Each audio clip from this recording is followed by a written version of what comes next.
श्री राम दशरथ विरह के आप लोग रामायण में जरूर सुन ले बानी। वही प्रसंग के आपन गीत रचना के माध्यम से प्रस्तुत कर रहल बानी। देखी जा ये गीत कैसन बा। जहिया ते चली गईले छोड़ के हमके, जहिया ते चल गईले छोड़ के हमके, बनवा में तिया संग राम हो।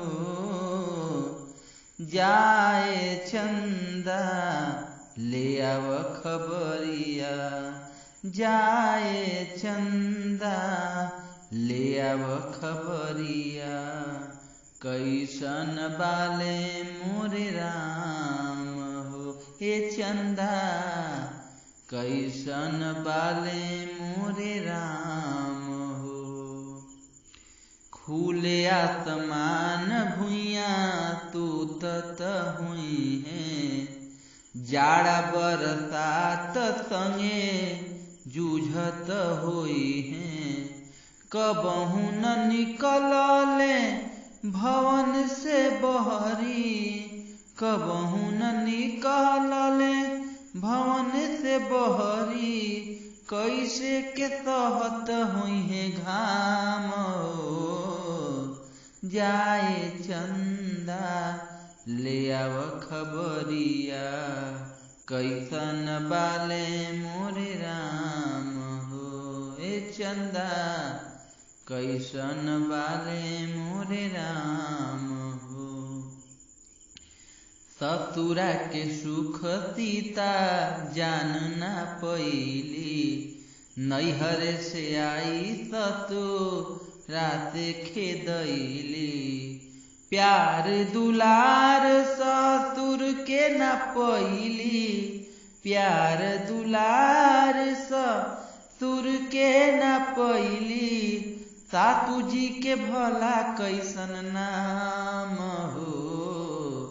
जा ए चंदा ले आव खबरिया, कैसन बाले मोरे राम हो। ए चंदा कैसन बाले मोरे राम हो।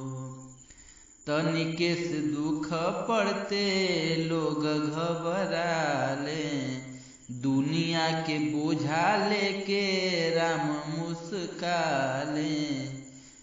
बासु जिंदगिया के रहस्य के जान, बासु जिंदगिया के रहस्य के जान।